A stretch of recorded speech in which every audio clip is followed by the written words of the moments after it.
A lot. It's really great to be here. I have been involved with CPE for a long time, almost not from the very, very, very beginning, but almost. So I count myself a member of the old guard. And I'm really sorry that I couldn't make it here earlier in the week. Had some family conflict issues, but I'm really happy to be here now. And one of my main interests with CPE all along has been trying to do popular economics education with a graphics twist.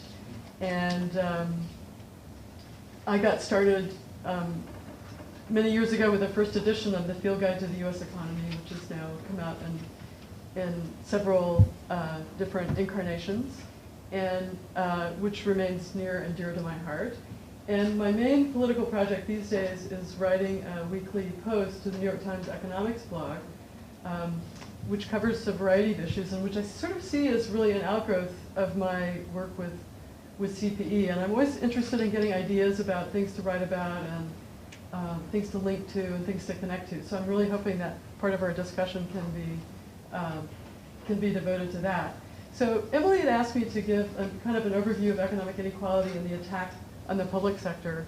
And I confess that I got a little distracted. It just seemed like such a tough week between, all the stuff that was going on with, there was just all this stuff going on with that, let me just get this going, yeah. Good news. Yeah, and plus all the stuff going on in Washington about the debt and, the deadline and extending the debt limit, and it just seems like such a diversion from what is really important that I often found myself just trying to explain why we're being subjected to this rather than looking just at the numbers about inequality or the public sector.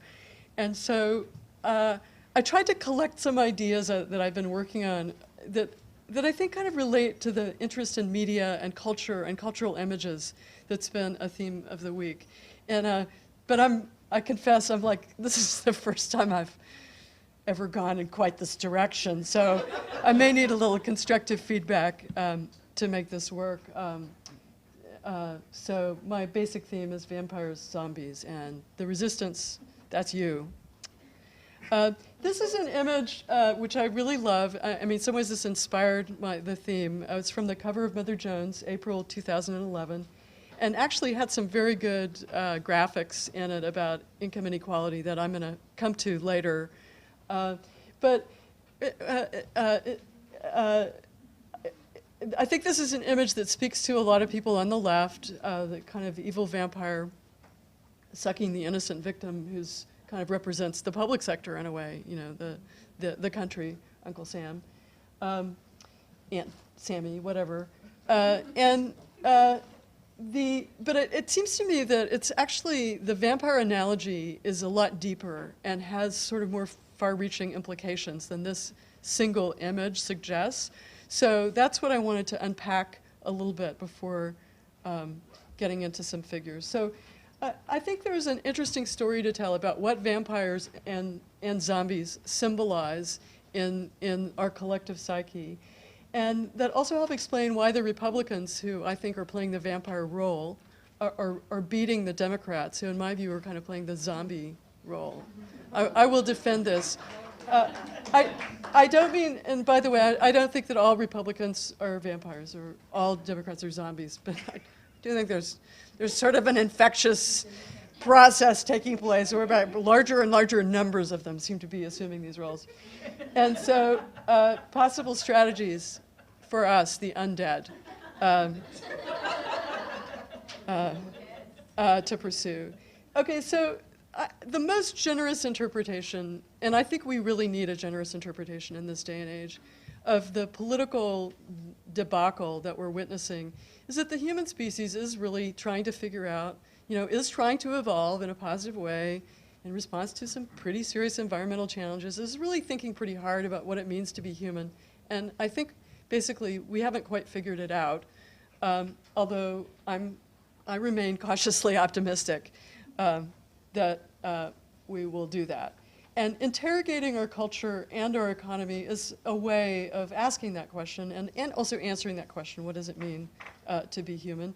And of course, everybody's going to have different answers. And the vampires are going to insist that they're perfectly human, and the zombies also. So the vampires, I think, fairly obvious. They're immortals. They come from the past. They kind of feed on the future. And I think they represent an anxiety that we have about things that don't die and that reach out from the grave to grab us around the neck. You can think of blood as a form of surplus, a kind of economic surplus. But of course, you know, there's plenty of blood to go around, and you know, we can all spare a little bit of it. The problem with vampires is they take too much, right? They take so much blood that either their victims die, or, and this is quite telling, their victims are turned into vampires themselves, right? Now, notice, I think this is really important. Vampires are almost always pretty strong, sexy individuals. Their victims are often kind of mesmerized, hypnotized by their strength and power, right? Vampires are often male, and the objects of their obsession are often female, not exclusively. They're women who have the teeth, but not all. And then, of course, some vampires can be redeemed by human love, and they could theoretically learn to subsist on synthetic blood. I don't know if any of you have watched this HBO series, True Blood, but that's kind of the theory of, you know, how you can make vampires safe for civilization. So I think that vampires and zombies represents the kind of fears of who we are and or what we might become in a very, very real sense. And capitalists and Republicans are often portrayed as vampires, not just that Mother Jones cover, but here's a classic Village Voice cover of, you know, even more kind of pointed politically of George Bush attacking the Statue of Liberty. And then there's this really famous image that the journalist Matt Taibbi used in a Rolling Stone article about the economic crisis. Have you all heard this before? Well, I think it's sort of the single greatest metaphor that emerged from the financial crisis. You can argue with me if you have another metaphor you like, but he said, the first thing you need to know about Goldman Sachs is that it's everywhere. The world's most powerful investment bank is a great vampire squid, wrapped around the face of humanity, relentlessly jamming its blood funnel into anything that smells like money. It turns out there really is something called a vampire squid. Who knew? I had always thought vampire bats were the inspiration, but there is a vampire squid. So I think that is kind of a part of our collective unconscious. And I don't know if you've noticed this, but vampires are viewed in an increasingly positive light. I'm not a cultural studies expert, but I think there's, you know, I mean, I haven't done a scholarly analysis of this, but casual empiricism based on TV, you know, a few TV shows and movies. In the original Count Dracula, you can see the Dracula was not very handsome. In fact, he looked kind of yucky. But in the Twilight series, which is a very, very, very successful children's book series, almost as successful as the Harry Potter series among young adults, and it features a very, very hot vampire named Edward, who falls in love with a human woman, and who I don't know if you know anything about the Twilight series, but it's basically falls into a category. It's not just a vampire genre. It's actually part of a genre called chastity porn. It sounds like a contradiction in terms, but you might not want to actually watch it or read it, but you can read about it. But basically, it's called chastity porn because it's all about Edward, the vampire, controlling his desire for the woman that he loves, because he's afraid if he has sex with her, he won't be able to control himself and he will bite her neck. And she, being a mere human, is always, you know, tempted and always asking him, you know, to go ahead and do it. But he's, being a vampire, he's really strong and self-controlled. So that's kind of the theme of the Twilight series. And that's also true of this series, True Blood, which I can't stand watching. But I know enough about it to tell you that a lot of the vampires in it are actually really featured as very attractive creatures. And I think that there's something really ominous about that particular trend to think about. Now, zombies are different from vampires in some very crucial ways. They are, they are also like the living dead, reaching out from the grave, right? But they kind of appear mindless without any personality or will of their own.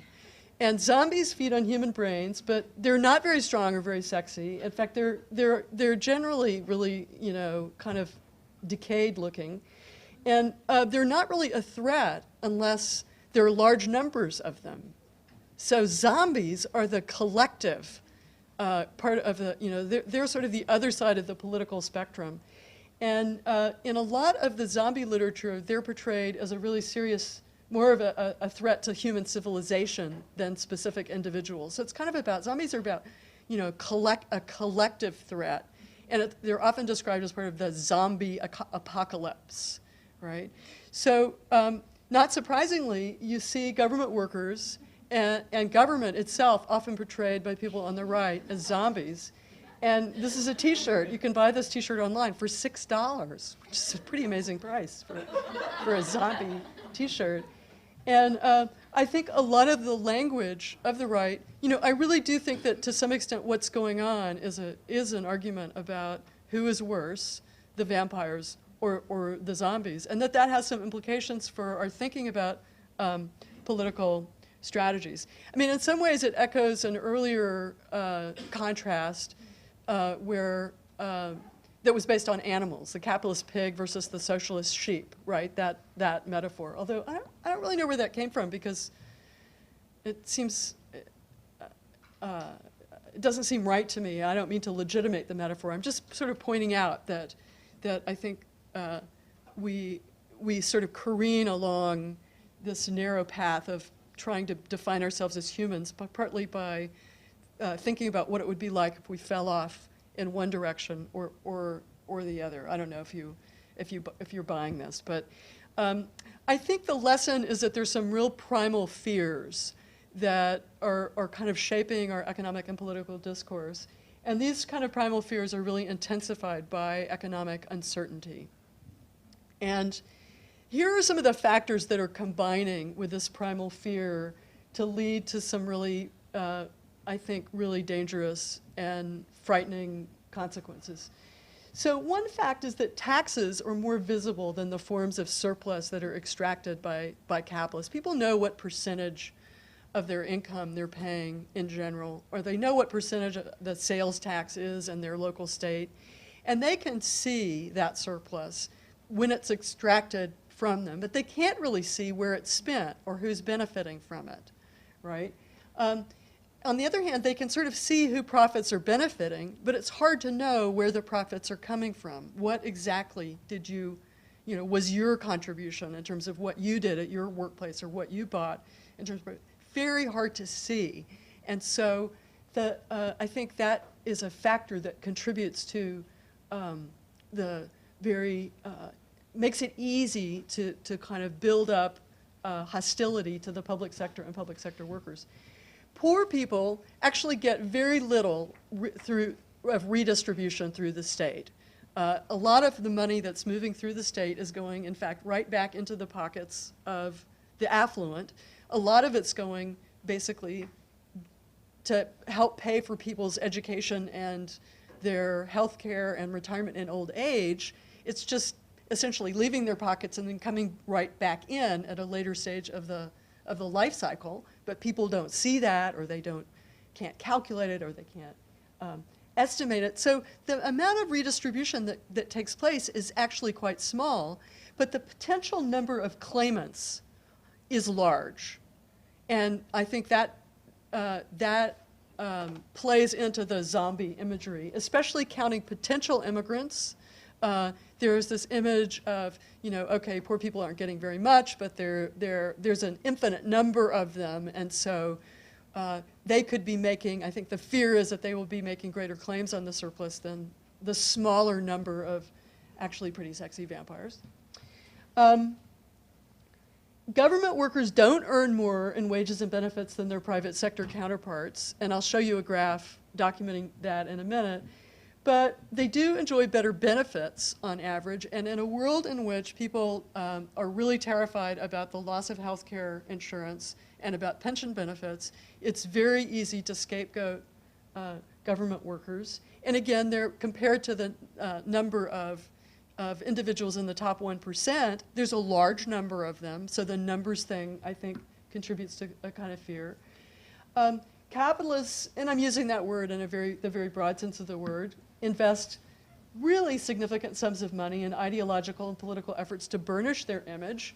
I'm not sure they're behind the public relations campaign on behalf of vampires, but I mean, given everything else that's happened, I wouldn't be surprised if that's part of Roger Ailes' strategy. Maybe not. Because also, another factor that I think is really interesting is that because they exercise so much influence over state and state policy and electoral politics, increasing the role of the state doesn't necessarily hurt them. And in fact, a lot of the policies, and I'm sure Jerry will talk about this, that were implemented in the bailout actually did benefit the well-to-do. So that kind of undermines confidence in the state and the public sector as a means of fighting vampires. Globalization makes them less dependent on the state than they once were.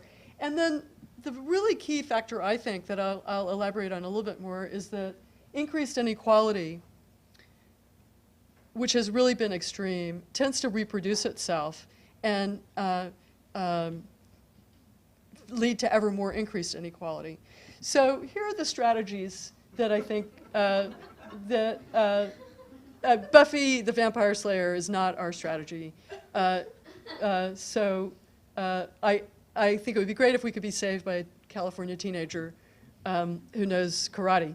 But basically, we need to develop better ways of slaying vampires. We need to resist this zombie image, this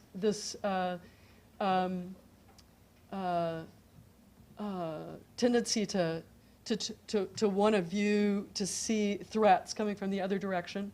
We need to follow the blood, which I would say is like document economic inequality, develop a stronger positive vision of the public sector, not just defend the public sector, and strengthen the solidarity economy. I think these are all strategies that have come up during the week. I just want to end with a few figures about the top 1%, who I do consider pretty much completely vampire dominated, maybe with some exceptions. Joe Stiglitz had a really great phrase that I think we should learn to repeat and post on giant billboards: government of the top 1%, by the top 1%, for the top 1%. In today's New York Times, David Leonard had a great statistic. The top 1% of households now take in more before taxes than the bottom 50%. That's a lot of blood.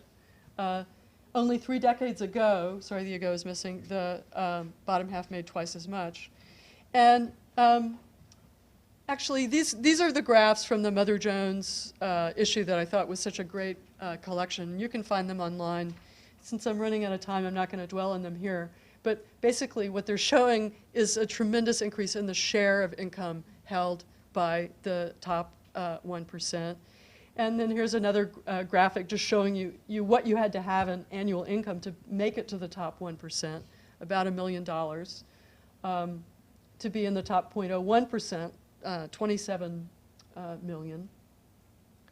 And I think anything we can do to take these figures and make them more vivid and more memorable works to our advantage. It's very clear that Americans don't really see the distribution of wealth clearly. The actual distribution of wealth, this is wealth, not income, is shown in the top bar. What Americans think it is, they think it's considerably more equal than it is, and what they say they would like it to be are very, very different. So there's some kind of mismatch between people's perceptions and realities, and that's something that we need to really build on and make use of. Median net worth of American families, $120,000. Median net worth of members of Congress, $912,000. So most of them are part of the group of people that we're talking about here, and their interests are aligned personally with it. And then I just wanted to show you this picture of public sector workers. It's often argued that public sector workers earn more on average than private sector workers. They do, because a very large percentage of them are college educated. But what you see from this graph is a very middle class distribution, a big clumping in the middle of government employees. Government in the group of people, individuals with under 25,000 really underrepresented. The private sector is really dominated by that group. And then at the right side, you see that the private sector is just basically, income is distributed much more unequally in the private sector than in the public sector. And talking more about what public sector workers earn and what they, how their salaries compare, I think is another really important part of the economics education that we need to accomplish.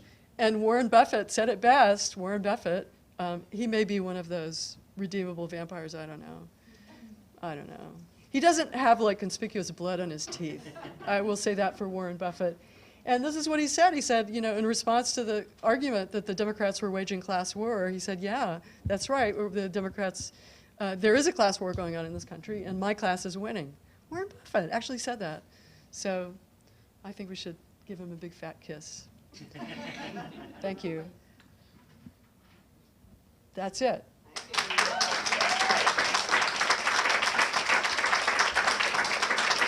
My name's Jerry Epstein, and I've also been a CPE staff economist for many years, not as many as Nancy, but close, I think. And it's really great to be here, and thank you so much for coming. I hope you're having a good week. I remember the weeks that I was teaching at the Summer Institute. By Thursday, we were all kind of zombied out. So I want to hand it to you for not all being asleep in your seats, but I'm sure Nancy woke you up, and I'll try not to put you back to sleep. I'm going to be talking about the financial crisis and what to do with the banks. We're not quite sure whether they're vampire banks or zombie banks, but in fact, I think they're probably some kind of odd combination. I'll try to describe that in a moment. The name of my talk is The Bankers Club and the Vice Grip of Finance. The Bankers Club, which I'll describe, is a whole group of people out there, not just bankers, but economists, owners of newspapers, and people who write for the newspapers and appear on TV.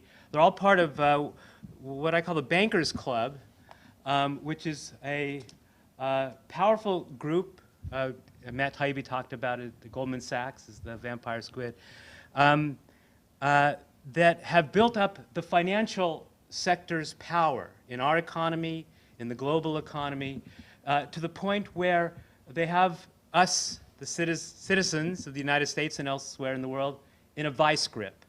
And the vice grip is really simple. It's basically, they say, either you give us what we demand, or we will collapse and bring all of you down with us. Either give us what we demand, or we're going to take the whole MF system down with us. And so they have us in what a CPE staff economist, Jim Crotty, has called for years structural blackmail. And what I want to talk about is how this vice grip or structural blackmail has been working, who's part of the Bankers Club that has helped keep this going, and what are some things that we can do to break this vice grip, this structural blackmail. Just to give you a few examples of what I'm talking about from today's headlines, I'm sure won't be talking about things that you don't already know about. Let's first talk about the credit rating agencies. As you know, there are three major credit rating agencies, Standard & Poor's, Fitch, and Moody's. And these are private companies that make millions of dollars. And what they do is that they look at the debt of corporations, the debt of cities, of communities, of countries. And they give them a rating and say whether or not they think they're a good credit risk. And if they have a good rating, then these companies or countries are able to borrow at a low interest rate. If they give them a bad rating, then the interest rate that they have to pay goes up. Now, in the U.S., they are threatening to downgrade, that is, give a bad rating or worse rating to U.S. government debt, even if the so-called debt ceiling is raised. That is, even if the United States continues to pay all of its bills on time starting on August 2nd. They're threatening to downgrade the credit here in the United States. It's now AAA, and they're threatening to make it less than that. That will raise the costs of borrowing for the United States, for Massachusetts, for any town that you're from, it'll make it more expensive to borrow money to buy a house or get a student loan. And that's all being done by these private companies who make a profit out of doing this, and who, in fact, have the wrong model of what should really be determining a decent credit rating.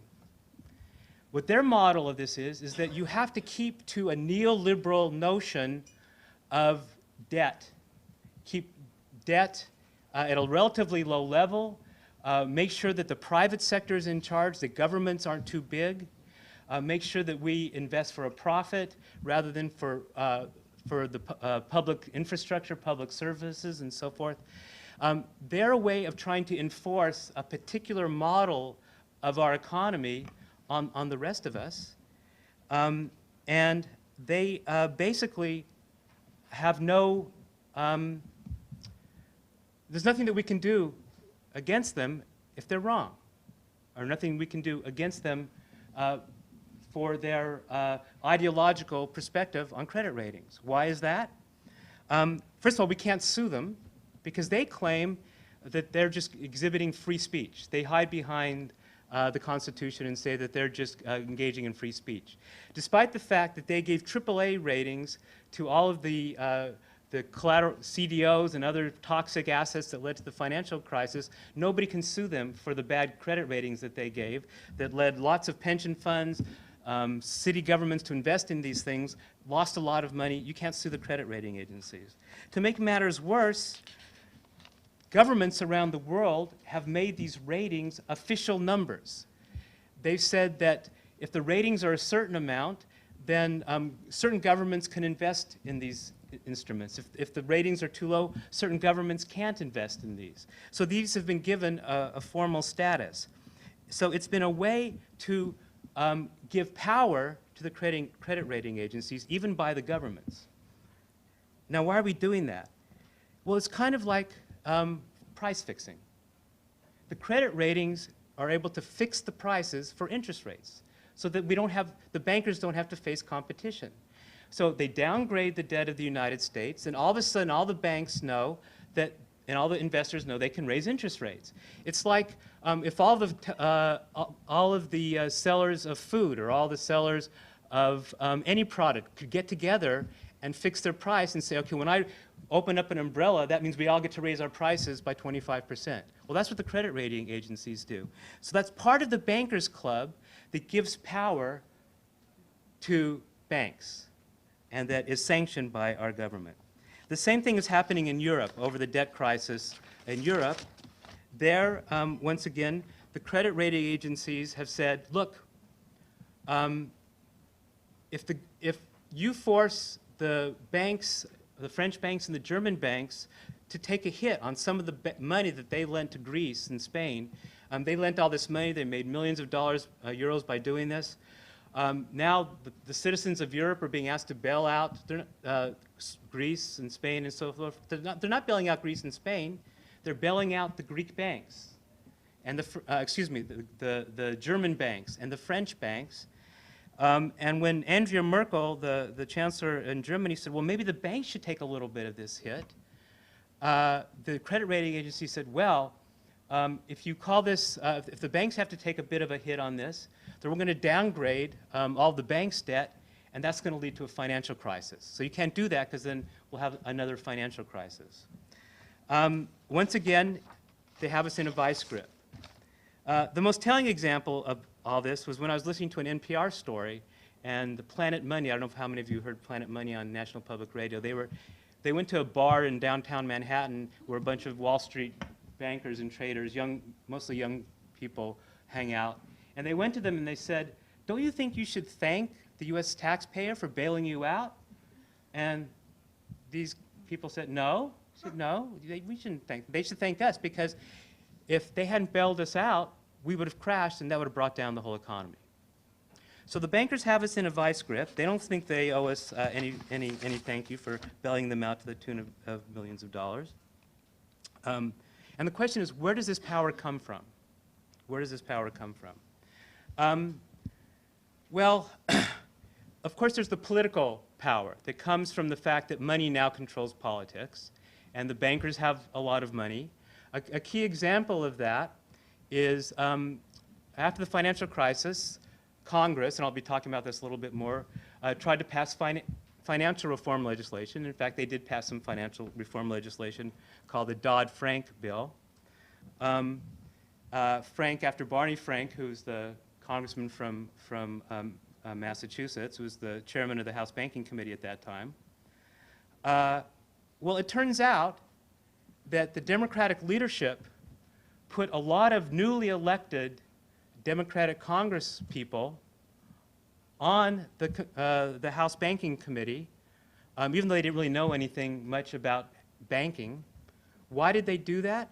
Because the House Banking Committee is a great place for people to collect campaign contributions from bankers. So they put all these newly elected Democrats on the House Banking Committee to collect money from bankers, and they were going to be voting on legislation to regulate the bankers. Well, how do you think their votes went? Well, their votes went to, as we'll talk about in a minute, to make a lot of loopholes in this legislation, so the Dodd-Frank bill isn't nearly as strict as it could have been otherwise. So we know that money has corrupted the financial, the political system, and this is an example of how it works. But it's not just money in politics. There's also this ideological realm where there are members of the Bankers Club who've been working very hard to convince us that the bankers know best and that we should do what the bankers say when it comes to organizing the financial system. And among the most important members of this ideological team have been economists, mainstream economists, no economists here at CPE, of course, but mainstream economists who've developed an entire theoretical apparatus to justify letting bankers do what they want. And this goes by a number of different names, but I think the most telling one is called the efficient markets hypothesis, which basically says that financial markets that are unregulated by government are extremely efficient. And they're very efficient at taking all of our savings, the savings of the government, and investing them to their most valuable uses that will trickle down to the rest of us, help our economy grow, help school our children, help invest in technology, and let the financial markets do this by themselves, don't regulate them, and they'll do the best. And this has been the dominant view among most economists, and they teach it in all the business school courses, all the money and banking courses, in all the economics courses. Maybe some of you have taken some of these courses. Now, of course, this view is totally wrong. It assumes that we have perfect information. It assumes there's no market power within the financial system, as I just described. Why do economists teach this? Well, part of it is that it's very elegant. And Paul Krugman wrote an article in the New York Times and says, well, economists have been blinded by the elegance of mathematics, the love of mathematics. But a graduate student and I did a study which suggests that they've also been blinded by the love of money. My student Jessica Carrick-Hagenbarth and I looked at 19 very well-known financial economists who were working on financial reform issues. This was partly inspired by the movie many of you saw, Inside Job. How many of you saw that movie, Inside Job? Yeah. So it was partly related to what came out of that movie, which was very powerful. And we looked at these 19 economists who were very well known, writing on financial reform issues. And we tried to figure out how many of these economists had private associations with private financial companies, either consulted for them or owned them or were on the boards of directors of private financial companies. And then we tried to look at how many of them actually reveal that fact when they're writing about financial regulation in the newspaper or they appear on TV? And what we found was that somewhere around 70% of these very well-known 19 economists somehow gained money by working for private finance. But only a couple of them ever revealed that fact when they were appearing in the media or writing about financial reform. Almost all of them always promoted financial deregulation. That is, it's a bad idea for the government to regulate. Efficient markets are best. And they wrapped themselves in the cloak of economic science. But on the other hand, they were taking money from the private financial companies while they were doing this and not telling people that they were doing that.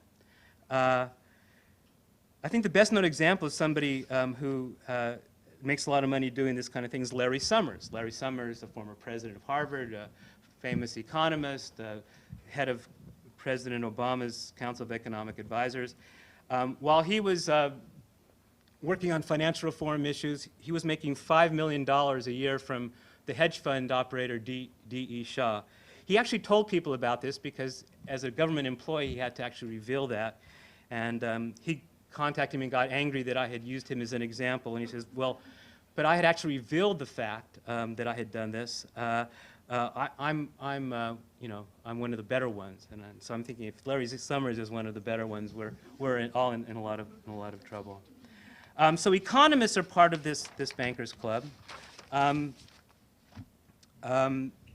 What about the financial regulatory agencies? Well, the Federal Reserve, which is the most important financial regulatory agency, has also been totally captured by the banking system, and for its whole history has pretty much acted in the interests of the banking sector, and did so again during the financial crisis, bailing out the banks to the tune of billions of dollars without insisting that the banks change any of their behavior, without insisting in return that the banks lend to small businesses, that the banks deal with the mortgage foreclosure crisis. We just handed they handed billions of our money to the banks without insisting that they change anything. And in fact, speaking of zombies, a lot of these banks out there, Citibank, Bank of America, a lot of the biggest banks, economists know them as zombie banks because they're really dead. They're sitting up on piles and piles of cash. They're not investing any of this money really in the economy to generate jobs, and they're trying to eke out some income by investing in all kinds of speculative trading. So these zombie banks, rather than helping our economy, are also vampires. They're kind of sucking it dry. So it's sort of a combo, I think, of these two things. Hybrid. Hybrid. Now, all of this money in politics, the bankers club, the ideological support is important, but there's a more profound reason why we're so dependent on the financial system. And that has more to do with three important transitions that either are going on or should be going on in our economy that are much deeper than the financial sector. The first transition is a transition from the United States being the most powerful economy, the most powerful military in the world, to Asia, primarily China and India. And the shifting of economic activity from the United States to China, largely, manufacturing activity and so forth. So what this means is that the United States has been losing high-paying manufacturing jobs. And that makes us more dependent on this sector of the economy that occasionally does well, that is, the service sector generally, and the financial sector in particular. So it's no accident that over the past 20 years, as the manufacturing sector has declined, our economy has become much more dependent on the bubble economy, on the housing bubble, on the high-tech bubble. These bubbles go up. We take out a lot of debt to finance these bubbles, and then they crash. In the meantime, high-paying, middle-class, working-class jobs in the manufacturing sector have disappeared. The second transition is a transition from a kind of low productivity or medium productivity economy to a high productivity economy. Now, what that means is that with automation, the internet and so forth, our economy generates fewer jobs. So cities and towns and states become more and more dependent on those sectors of the economy that have some hope of generating jobs. And so during the boom period, the sector was finance and real estate. And so if you try to do something like put on a financial transactions tax, you all of a sudden get the entire delegation from New York State and other cities in the United States, and you get it from London, saying, if you do this, we're going to lose all our jobs in New York. We're going to lose all the tax revenue in New York. And if we had other high-paying, good jobs to take their place, then we could say, well, we don't need these speculative finance jobs. We can have jobs that really create infrastructure, that really educate our children, and so forth. So we have to have another way of dealing with automation and high technology. The third transition that we should be making that we're not is from a fossil-based economy to a green economy. And Heidi's going to be talking a lot about that. This is a way in which we can actually substitute away from finance to a sector of the economy that will be high productivity, create a lot of jobs, and help our economy make the transition that we need to make to get out of the vice grip of finance and to break up the bankers club. Now, I'm almost out of time, so what I want to say is I think the most important thing that we need to be doing are the kinds of things that Heidi's going to tell you about with respect to making this green transition. But there are other things that we have to do as well, and we can talk more about this in the question and answer of the discussion. One is we have to totally transform our financial sector and make it be one where it's finance without financiers. That is, we need much more public financial institutions. We used to have well-run public financial institutions in this country. We had them in Europe. We've had them in many parts of the country where they do the things that economies really need. Credit for small business, credit for innovation, credit for housing and for the public sector, as opposed to credit for wild speculation. Second of all, and Heidi might talk about this more as well, just transforming the financial sector isn't enough. We need more public investment financed by the public sector. And finally, to go back from the beginning that Nancy was talking about, we need to get money out of politics so that we can make all this happen.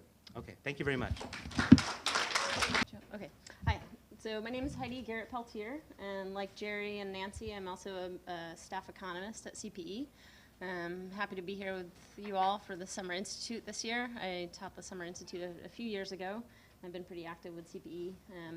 Now I'm a researcher at the Political Economy Research Institute at UMass, and most of my work centers around public investment and private investment in energy efficiency and in renewable energy as a way to create jobs. So that's what I'm going to talk about today, sort of picking up where Jerry left off. I can't see my whole screen here. So, okay, so we face a number of different crises at the same time in this country, especially right now. Two of these being high unemployment and unsustainable carbon emissions. By the narrowest definition, there are about 14 million people that are unemployed right now. Those are people who are actively looking for work, who can't find full-time jobs. Another million people beyond that are considered discouraged workers. These are people who have been out of work and looking for so long that they've given up hope. They're not even counted as part of the labor force. And then another 8.6 million people that are considered involuntary part-time workers. So people who are working part-time but would like to be working full-time but can't find a full-time job. So add those three categories of people together, we have close to 24 million people as of last month that would like to work full-time but can't find a full-time job. So this is a huge problem. As you probably discussed in your macro component of your class this week, if we have high unemployment, that means people aren't earning paychecks. That means they're not only is that a problem for the individuals themselves who are unable to buy the things that they need, and their psychological, sociological issues that come along with that as well. But it's also a problem economy-wide. If people aren't able to buy the goods and services that they need, then businesses aren't able to sell as much as they need to stay in business and keep people on their payrolls. They're laying off more workers, creating more unemployment, and it's a vicious cycle. So this is one of the reasons why we need government spending as one of the ways to stimulate the economy, to create more demand for goods and services, to get businesses selling things and people earning paychecks and businesses hiring people once again. And one of the ways that we can stimulate demand both through public investments and private investments is to transition to a green economy, to increase our energy efficiency, to increase our use of renewable energy, and to put some of those manufacturing people back to work, manufacturing wind technology, solar panels, geothermal pumps, put construction workers back to work. Their construction and manufacturing unemployment is twice as high now as it was in 2007 before the crisis. And construction and manufacturing are two of the sectors that are most affected, that can experience the most job gains from investments in energy efficiency and in renewable energy. At the same time that we're facing this economic crisis, we're also facing an environmental crisis. Our system is very heavily dependent on fossil fuels. Most of our electricity is powered by coal. Most of our transportation is powered by petroleum. Most of our industrial processes and buildings use natural gas. And our carbon emissions are continuing to rise. We're reaching unsustainable levels. We already have reached unsustainable levels with no change in sight. Global temperatures are rising, sea levels are rising, ice sheets are melting, we've had more extreme weather events, agricultural productivity is declining, and the consequences of climate change are unevenly spread around the world. It's not the people who are doing the most polluting who are suffering the most consequences. The consequences fall very unevenly, and it's people who live at sea level, whose houses are more prone to flooding, and poorer countries that can't afford to adapt, that are going to face the burden more so than the richer countries and richer populations that can afford to move and to change the construction of their homes and so on. So the attack on the public sector, we heard a little bit about the attack on financial regulation. There's also an attack on climate science, an attack on the government's ability to regulate carbon emissions. And there's the full range, mostly from conservatives. Tea Party candidates think that climate change isn't even real. Every single Republican elected last year to Congress doesn't believe that climate change is real or doesn't believe that's an issue. Starting on one end of the spectrum with the belief that climate change is a hoax, that it's a liberal hoax to try to get more government spending on protecting the environment, and that all we want to do is spend money, and climate change isn't real, this is just a way to spend money. The next step after that is, okay, it's real, but it's not caused by humans, and we have no obligation to do anything about it. Next step beyond that is, it's real, it's caused by humans, but it's not serious, so we don't need to take any action. And then finally, it's real, we're to blame, but it's too expensive to do anything. And the attack on climate science has taken a number of different forms, funded in large part by fossil fuel industries that have funded studies showing climate change isn't real. And there are a number of bills in Congress, there are a couple examples here, trying to limit the government's ability to do anything about climate change. So one example is H.R. 279 to prohibit any federal agency from carrying out any act to reduce the effects of greenhouse gas emissions, right? H.R. 680 to prohibit the U.S. contribution to the Intergovernmental Panel on Climate Change. This is a body of thousands of scientists from 194 different countries that study the science and the socioeconomic effects of climate change. 194 countries, and this bill wants the U.S. not to be involved in that panel. A bill in the Senate, 231, to suspend the Environmental Protection Agency from enforcing the Clean Air Act, which regulates emissions from power plants, among other things. So this is another form of attack on the public sector, on our ability to to protect the environment and to be able to contribute to things and pay for things that will help us get on a better path towards sustainability. Of course, the reality of climate change, the vast majority of scientists around the world believe that this is true. Emissions have risen dramatically since the Industrial Revolution, much faster since the 1970s. Since the Industrial Revolution, the 10 hottest years on record have been in the 12 last years. And you know, the IPCC that I just mentioned a minute ago, thousands of scientists worldwide agree that this is true, that there's a great amount of evidence. In the US, NASA, the National Oceanographic and Atmospheric Administration, the National Academy of Sciences, and I could go on and on just within the US, and of course there are lots of bodies around the world, agencies, organizations that, that have documented the reality of climate change. So two of the main ways that we can reduce our carbon emissions, one is to use less energy, and two is to switch our energy sources to lower carbon or zero carbon sources. So energy efficiency is often referred to as the low-hanging fruit. It's right there in front of us. We just have to reach out and grab it. The opportunities are almost unlimited to become more energy efficient. I just want to make one clarifying point between the difference between conservation, energy conservation, and energy efficiency. Conservation is just using less energy in general, and efficiency is being able to achieve the same outcome, to have the same output with less energy. So you can picture conservation as driving fewer miles, and energy efficiency is driving the same number of miles but using less gas to do so. So energy efficiency measures, there are almost unlimited opportunities in our buildings, in our transportation system, in our industry. We can weatherize buildings, putting more insulation in our homes, in our public buildings, putting in more efficient light bulbs, upgrading appliances, driving more fuel-efficient cars, improving efficiency in industry, and the opportunities just go on and on. A lot of these opportunities are what some people call negative cost, which simply means that the benefits soon outweigh the cost. So if, for example, you spend money to put more efficient windows in your home, your heating bill goes down. Over a few months or a few years, the savings on your heating bills are greater than the initial investment in putting the windows in. So that's why it's called negative cost, because the cost is actually offset by savings. See what else.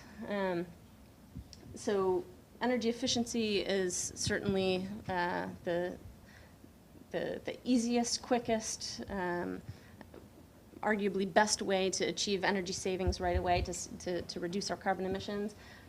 Also, investments in renewable energy.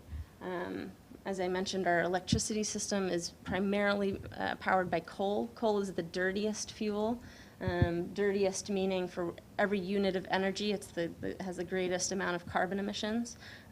Coal is the dirtiest, followed by oil, followed by natural gas.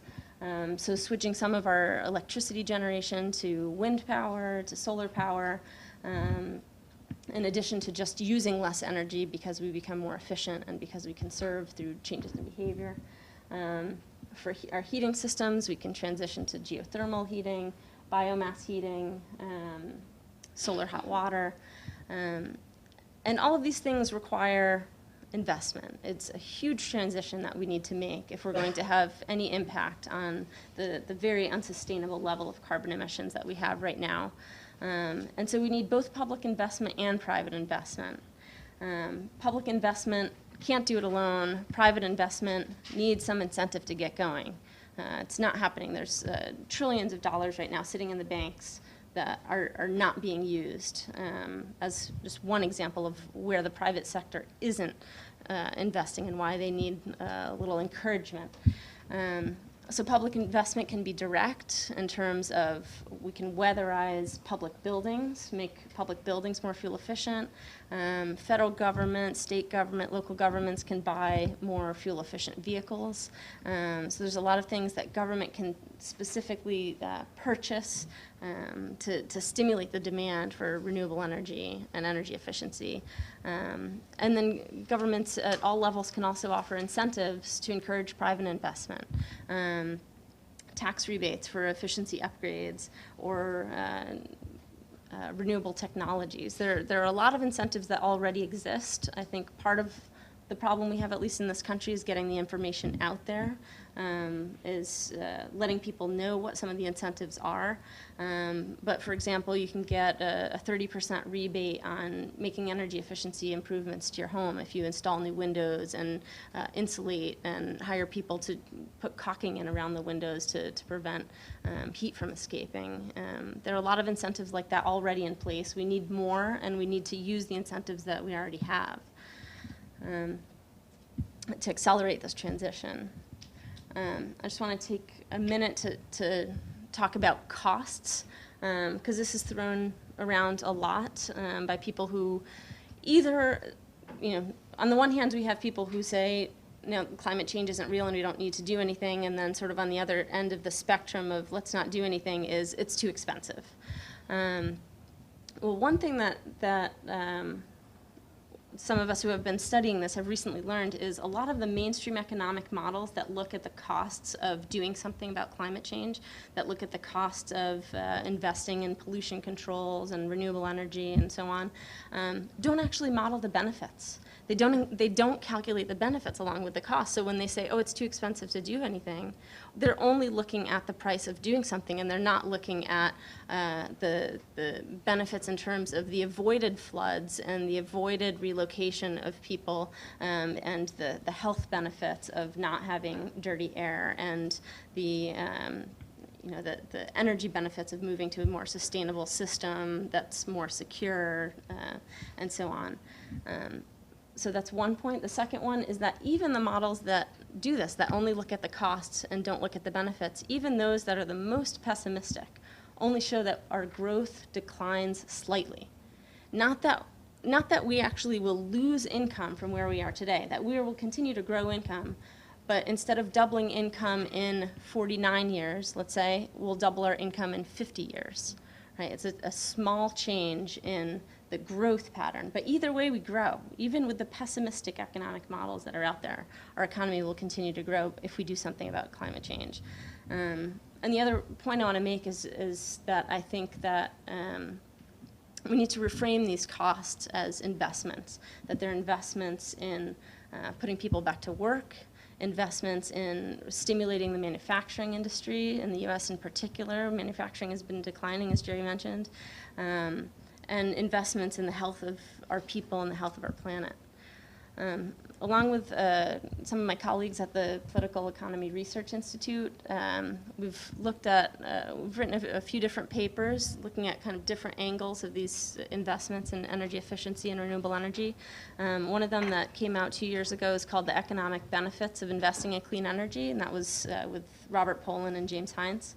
And we looked at public and private investments in building weatherization, mass transit and freight rail, smart grid, so upgrading our electrical infrastructure to allow us to use more distributed energy like solar and wind, and also just making it more efficient so that people use less electricity. Wind power, solar power, and biomass. Oh, I am going to go quickly. Okay, so we looked at a combination of public and private investments in these areas of energy efficiency and renewable energy, and what we found was that $150 billion a year investment over 10 years, and this was based on some of the provisions that were in the stimulus package 2 years ago, as well as some other energy legislation that was pending at that time that unfortunately fell through. That $150 billion a year would create 1.7 million new jobs, net new jobs.